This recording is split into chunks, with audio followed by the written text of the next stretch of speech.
is going on, everybody? How is everybody doing today? Welcome back here today to another Bleacher Report article reaction video. Now, I was going to react to their way too early 2022 mock draft, and you're going to see that in these next coming of days. But I wanted to react to this trade article that was trades to save NBA's free agent or NBA free agency's biggest losers, because hey, this could be outdated in a day or two if somebody signs that is or gets traded, excuse me, that is mentioned in this article. So if you guys do enjoy these videos, drop a thumbs up. I would really appreciate it. Like always, I'll leave a link to the article in the description below, because shout out to whoever made it, which is Greg Schwartz of Bleacher Report, because these obviously are hard to come up with. And if you guys are not subscribed, subscribe to my newsletter. Link in the description. I'm gonna so right now, free agency's done. I'm gonna still have signings, trades, waivers, extensions all in there. But now that that's dying down a little bit, I'm just gonna include every summer league game recap, or just pretty much the box or the score, the leading score, and then I'll link the box score in there, and then I'll also have I have my fun fact, my memes in there, and then I probably am going to start putting opinions, like my predictions, maybe for my Eastern Conference standings one day, Western Conference standings, way too early award predictions, maybe trade ideas, just stuff like that I'll also be including. So if you want more of that content, that's just emailed to you every morning, absolutely free, link in the description below. So yeah, without further ado, we can hop right into this. That was a long intro. So we have Celtics get some point guard help with Cole Anthony. All right, so Romeo Langford and a 2022 lottery-protected first-round pick for Cole Anthony. Now, Cole Anthony wasn't spectacular as a rookie. He was inefficient at times, but the scoring potential is definitely there. This guy can be a three-level scorer in the league. He's got good athleticism, not jumping out of the gym athleticism like a Jalen Green, but he's very good, he has very good athleticism nonetheless. Now, I think this, yes, the idea is because the Orlando Magic just have a logjam at, the point guard position, because RJ Hampton's probably going to move over to the 2. You have Cole Anthony. You have Markelle Fultz, who signed an extension to. He's coming off that ACL injury ACL injury. And your number 4 overall pick, Jalen Suggs, number 5 overall pick. Now, he could be a 2. It's just they got a lot there. So I think it's not a crazy idea to come up with some Cole Anthony trades. I just don't like this return. I think Cole Anthony's, he's one draft class later, but I think he's further as a player in this league. And yeah, you're getting a 2022 first-round pick, and if the Celtics make the playoffs, you get it. So I guess there's that. So yeah, I don't know. I guess it's not a terrible return for the Magic if they like Romeo Langford as a wing, but then he's competing minutes with Chimo Kiki, Franz Wagner, Jonathan Isaac, and all those guys. Even though I guess Isaac could be more of a 4, Terrence Ross at the moment. So it would be tough to just really develop Langford, and you might end up with the 18th pick in next year's draft.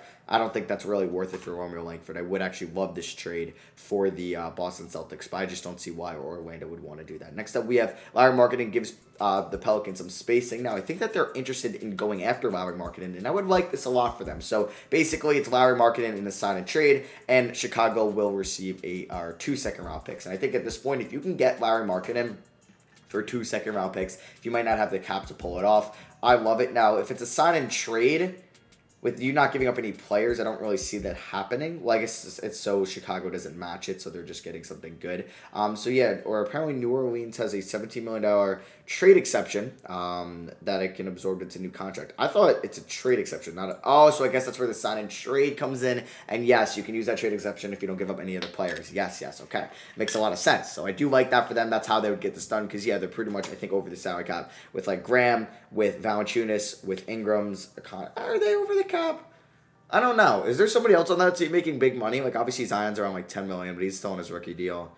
No. Well, I guess Satoransky's making around $10 million. Damn, so I feel like they would have some cap space at the moment. I'm not too sure. But yeah, after opening up cap space to make a mega offer for Chris Paul, Kyle Lowry. So they maybe can get this done without the sign and trade, but either way, 2 seconds, low risk, however, I would do that. As for Chicago, I guess if you don't want to back at all, sure. But if you can get a player in return, X the Pelicans to do a sign and trade for Josh Hart and give you a wing, I think I can get behind that. A Josh Hart for Larry Marketing swap, I could get behind that for Chicago. But then that's where the trade exception comes in, because they can't use that if there's another player involved. So then it gets tricky.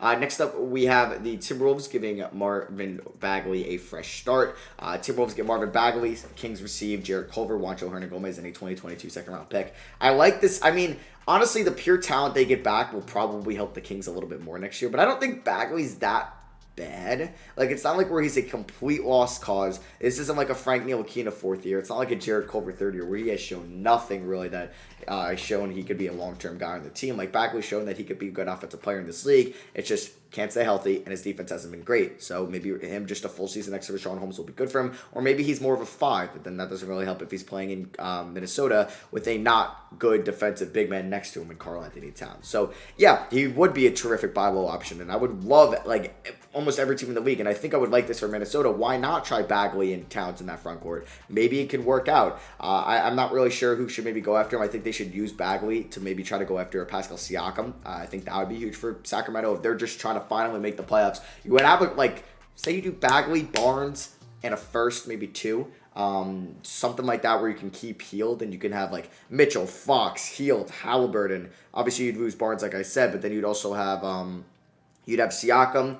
I don't think there's another veteran you'd probably get in return, but you have Holmes. That's 6 guys. I mean, there's probably some other guys there that would just end up playing like, oh God, like Jabari Parker. I mean, they signed, who is the big? I forget, but I don't know. It'll be interesting to see what happens with Bagley, because I think he'll get traded. I don't know, because I know they want Siakam. Cavs add a shooter in Joe Ingles. Cavs receive Joe Ingles and Udoka Azubuike. Jazz receive Jetty Osman in a second. Now, I know you're trying to move some cap, but I'd rather have Ingles than Jetty Osman. I'd rather have Udoka Azubuike than that second-round pick. Therefore, I don't like this trade at all for Utah. I like a lot for Cleveland because you can just have another backup young center who still has 3 years left on that team on that rookie deal because Udoka was the first-round pick. You can back up Allen there, and especially if you want to move Nance for an asset too. And then you're getting a veteran guy that can pass and shoot and defend a little bit for you, more of the passing and shooting, which is great. But I don't see Utah. Like, if moving Ingles would be hard for them, I just don't think they would move Ingles for Jetty Osman. In a second-round pick. Next up, we have Pascal Siakam joins... Okay, this is actually the final trade. Pascal Siakam joins Lillard and McCollum in Portland. This is Portland receiving Pascal Siakam and Toronto receiving Anthony Simons, Nasir Little, Robert Covington, Derek Jones Jr., 2022 first-round pick, top 10 protected, and a 2024 first-round pick, top 10 protected. I love the idea of Portland actually getting Pascal Siakam and not having to give up CJ McCollum, because then you have somewhat of a big 3 in Siakam, McCollum, and Lillard. Now, I'm not really sure how some of this salary cap is going to work out, and I kind of want to see 2 Pascal Siakam ideas. Real quick, I want to see kind of if you can work out something in Sacramento and in Portland, that would make sense. So let's talk about the Sacramento one first. I'm just going to kind of come up here because I think that they should look to move Siakam if they can. So this hasn't technically been updated, but we're going to trade Siakam to the Kings. Or I guess it has been updated a little bit. So if we did a Kings trade, God, okay, so I forgot they signed Harkless. That was a wing, and they got Davis. They got Len. Jeez. Okay, so say you do, I don't know who they'd rather keep, Barnes or Hield. Because obviously Bagley would probably be in there. Dude, would they rather keep Barnes or Hield is the question. I don't know. Because, like, Hield is such a good shooter and can be so valuable. But I feel like they want the veteran in Barnes. So I feel like it could be something like this. And then Toronto could eventually, like, trade, what's his name down the line. Buddy Hield to a team that needs shooting. And I don't know if, like, no, they definitely don't want Terrence Davis back. So something like this, there might be another first-round pick involved.